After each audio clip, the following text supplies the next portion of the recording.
Hello guys, welcome to my channel. I hope आप सब ठीक होंगे। अगर आपने प्रीवियस वीडियो देखी होगी तो आपको पता होगा हमने हिस्ट्री सीरीज स्टार्ट कर रखी है जिसमें हम ancient, medieval, modern history cover करेंगे। प्रीवियस वीडियो में हमने एंशंट हिस्ट्री स्टार्ट करी है जिसमें हमने प्री हिस्टोरिक टाइम पढ़ा था, जिसमें कुछ सब टॉपिक्स थे प्री हिस्टोरिक टाइम के, like sources, site, stone age, palaeolithic, neolithic, iron age, ये सब हमने कवर किया था। अब हम उसके बाद पढ़ेंगे इंडस वैली सिविलाइजेशन। ये वीडियो हर स्टूडेंट के लिए काफ़ी बेनिफिशियल होने वाली है, चाहे वो कॉलेज स्टूडेंट हो, यूपीएससी एस्पिरेंट, सबके लिए। हिस्ट्री के नॉट ओनली टॉपिक्स, इवन सब टॉपिक्स भी हम कवर करते चलेंगे। आई होप आपको वीडियो पसंद आए और सब इजीली समझ आए। And also for more such informative videos do subscribe to my channel. So let's start.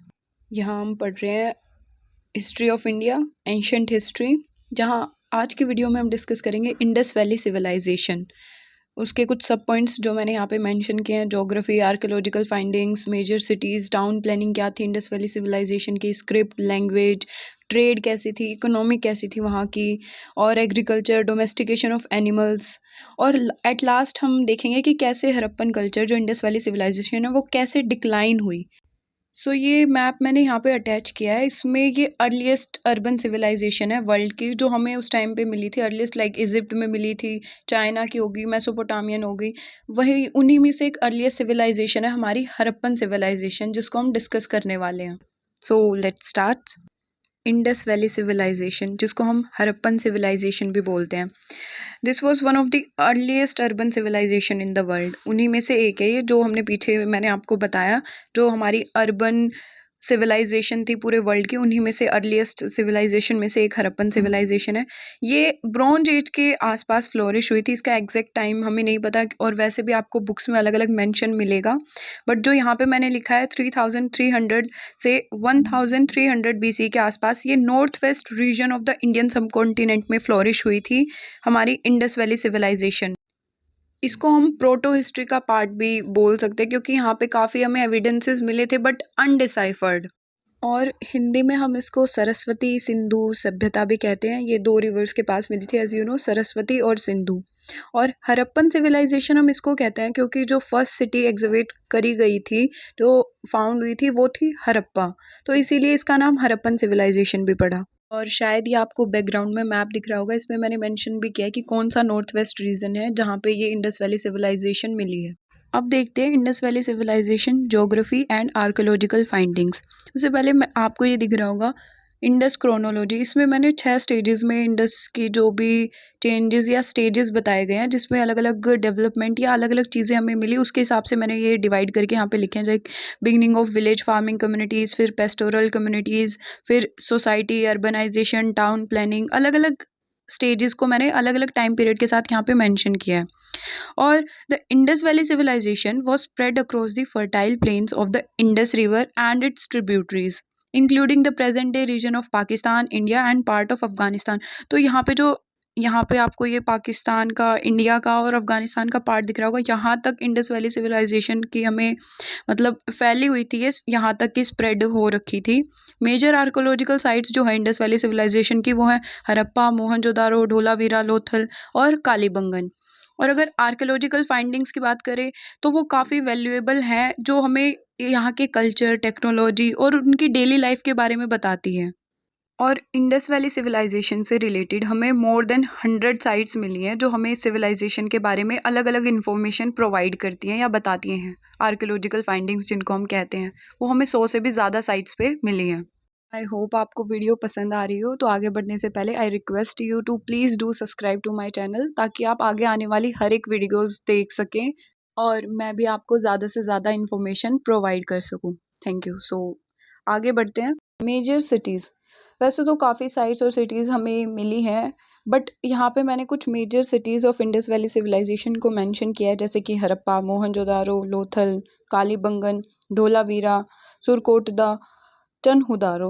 ये कुछ ऐसी सिटीज़ हैं जहाँ पे हमें ज़्यादा आर्कियोलॉजिकल फाइंडिंग्स मिली है और इम्पॉर्टेंट है, या मेजर सिटीज़ हम इनको कह सकते हैं। जैसे कि हड़प्पा है, वो फर्स्ट एग्जीवेटेड सिटी है, जो दयाराम साहनी ने एग्जीवेट करी थी 1921 में, रावी रिवर के पास, आई थिंक। और आगे फिर ये मैंने वहाँ पे जो इम्पोर्टेंट फाइंडिंग्स है वो मेंशन की है। ऐसे ही मोहनजोदारो जो आर.डी. बनर्जी ने 1922 में एक्सकवेट करी थी इंडस रिवर के पास, और मोहनजोदारो को मोंड ऑफ द डेड भी कहा जाता है। और फिर यहाँ पे आगे मैंने इसकी भी कुछ जो हमें इम्पोर्टेंट फाइंडिंग्स मिली है वो मेंशन की है। लोथल है जो 6 इंटरसेक्शन में डिवाइडेड थी, 6 सेक्शंस में डिवाइड सिटी है। यहाँ पे भी हमें काफ़ी इम्पोर्टेंट फाइंडिंग्स मिली, ट्रेड के लिए काफ़ी इम्पोर्टेंट थी। कालीबंगन है, धोलावीरा, और आगे इन सब की जो इम्पोर्टेंट चीज़ें या हमें यहाँ से जो कुछ इम्पोर्टेंट जो कुछ मिला मैंने यहाँ पे मेंशन किया, आप देख सकते हैं। अब आता है टाउन प्लानिंग। तो the cities of the Indus valley civilisation were carefully plan with a grid like pattern of streets. ये सबसे मेजर पॉइंट है इंडस वैली सिविलाइजेशन का, क्योंकि यहाँ पे बहुत ही वेल प्लान सिटी थी एक तरीके से हम बात करें। यहाँ पे मैंने कुछ की पॉइंट मेंशन किए हैं जिससे आपको ईजी होगा आगे पॉइंट्स बनाने में या ईजिली याद करने में भी आपको काफ़ी ईजी मतलब हेल्प मिलेगी इनसे।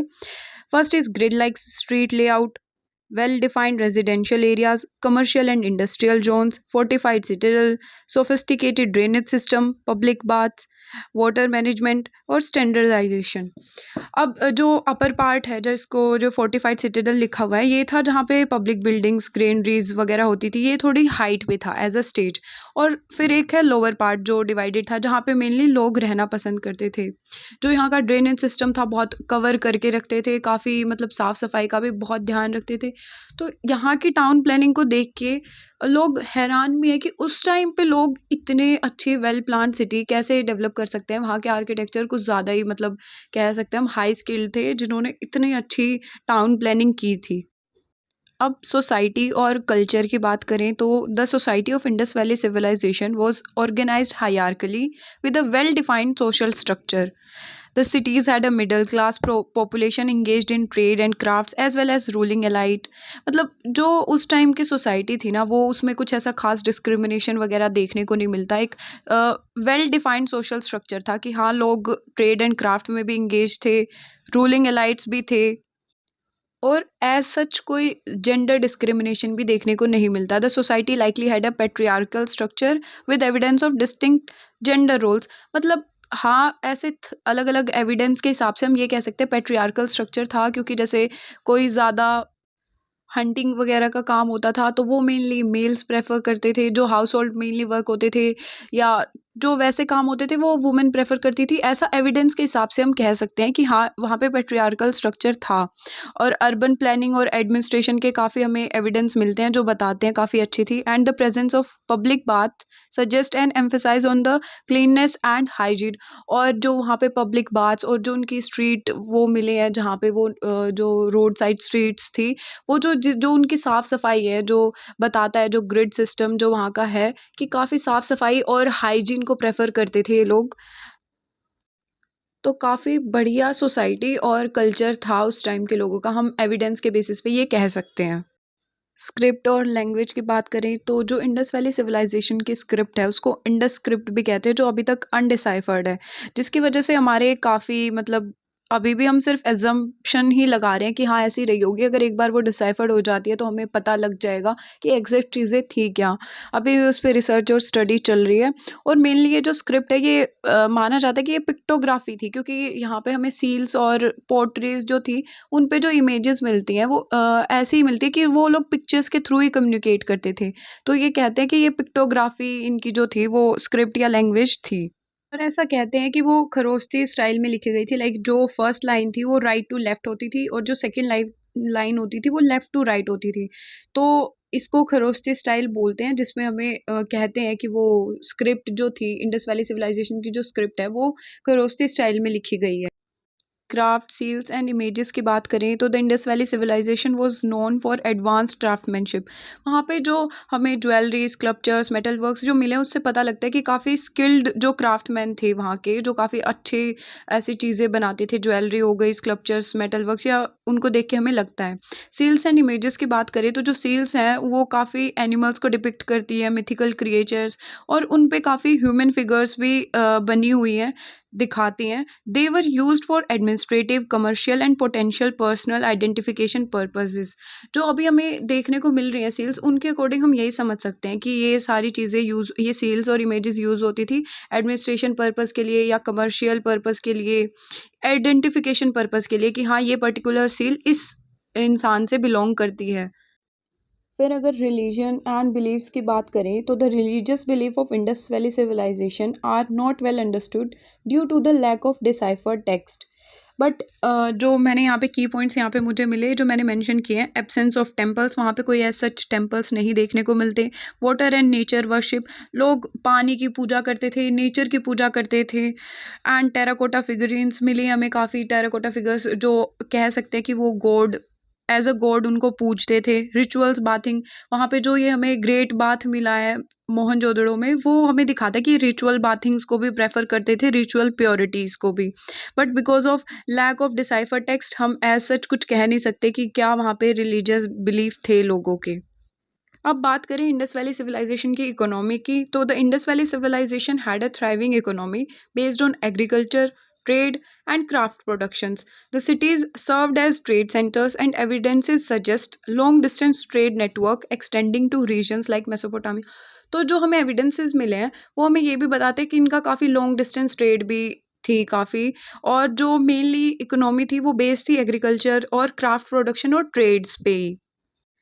एग्रीकल्चर की बात करें तो मेनली यहाँ पे होती थी variety of crops including wheat, barley, rice, pulses अलग अलग, और काफ़ी एडवांस्ड एग्रीकल्चर टेक्निक्स थी। इरिगेशन सिस्टम जो इनका था, कैनाल्स, रिजर्वर्स, ये वेल डेवलप्ड थे। ट्रेड एंड कॉमर्स की बात करें तो काफ़ी लॉन्ग डिस्टेंस ट्रेड के भी एविडेंसेस मिलते हैं कि लाइक मेसोपोटामिया तक, ओमान तक, other parts of ancient near east, वहाँ तक कि इनके टेक्सटाइल की trade, potteries, beads, semi precious stones, metals, ये एविडेंसेस के बेसिस पे हम कह सकते हैं कि इन सब चीज़ों की ट्रेड वगैरह होती थी। फिर क्राफ्ट प्रोडक्शन की बात करें तो एज़ पहले भी मेंशन किया था मैंने कि काफ़ी स्किल्ड क्राफ्टमैन थे, जो काफ़ी बढ़िया metal work, jewellery, terracotta figurines, textile है, उनसे पता लगता है हमें देखने को। Urban centres and trade hub, standardised weights and measures, काफ़ी जो इनके वेट और मतलब जो मेजर करने का वेट्स वो भी हैं। Cubical stone weights discovered at archaeological site, these weights were likely used for trade, ensuring fair and regulated commercial transaction. तो ये जो हमें वेट्स एंड मेजर्स मिले, इनसे भी हम ये अंदाज़ा लगा सकते हैं कि वहाँ पे उस टाइम पे ट्रेड काफ़ी मतलब मेजर करके और काफ़ी अच्छे तरीके से मेंटेन की जाती थी। हम कह सकते हैं कि काफ़ी मतलब मेंटेन इकोनॉमी थी, ना कोई ऐसी थी कि बहुत ज़्यादा गरीबी और ये वो, नहीं, काफ़ी मेंटेन थे, अच्छी चीज़ें थी, एग्रीकल्चर पे बेस्ड थे। एग्रीकल्चर को तो even backbone of this civilisation बोला जाता है, और काफ़ी बढ़िया ट्रेड वगैरह से एकदम वेल डिस्ट्रीब्यूटेड और मेंटेन्ड इकोनॉमी थी इंडस वैली सिविलाइजेशन की। एट लास्ट हम अब डिस्कस करते हैं decline of Harappan culture. As such कोई एविडेंस या ऐसी चीज़ें नहीं मिली हैं जिनसे हमें एग्जैक्ट पता लगे कि क्यों डिक्लाइन हुआ था Indus valley civilisation, but the reasons for the decline of Harappan culture and the Indus valley civilisation are still debated. Proposed factors include climate change, changes in river pattern affecting agriculture, natural disasters, possible invasions, या the decline led to the disappearance of the Indus valley civilisation by around 1300 BC with urban centers giving way to rural settlements। यही कुछ factors बोले जाते हैं कि इसके decline के लिए जो रिस्पॉन्सिबल थे, नेचुरल डिज़ास्टर, या ये रिवर के पास सेटल था तो शायद वहाँ से रिवर्स के फ्लो में चेंज आने की वजह से डिक्लाइन हुआ, क्लाइमेट चेंज होने की वजह से, और अदर, या फिर पॉसिबली बाहर से जो इन्वेजन हुए उनकी वजह से डिक्लाइन हुआ। और इसका बोला जाता है कि डिसअपियर हुई थी अराउंड 1300 BC के आसपास। तो इन्हीं फैक्टर्स की वजह से हम कहते हैं कि यही कुछ रीजंस थे हड़प्पन सिविलाइजेशन के डिक्लाइन के, जो काफ़ी डिबेटेबल भी है अभी भी। और लास्ट में ये मैंने मैप अटैच किया है जहाँ पे principal sites of Indus valley civilisations हैं। यहाँ पे मैंने अच्छे से मेंशन किया, आपको भी समझ में आ जाएगा कि कौन सी साइट कौन से नॉर्थ वेस्ट रीजन के पास यहाँ पे ये सारी साइट्स हैं। अफगानिस्तान में जो हैं, पाकिस्तान में जो मिली थी, मेजर जो साइट्स मुझे जहाँ तक मिली ये यहाँ पे मेंशन है, आप देख सकते हैं ईजिली। तो इसी के साथ हम वीडियो का एंड करते हैं। आई होप आपको समझ में आई होगी। Thank you.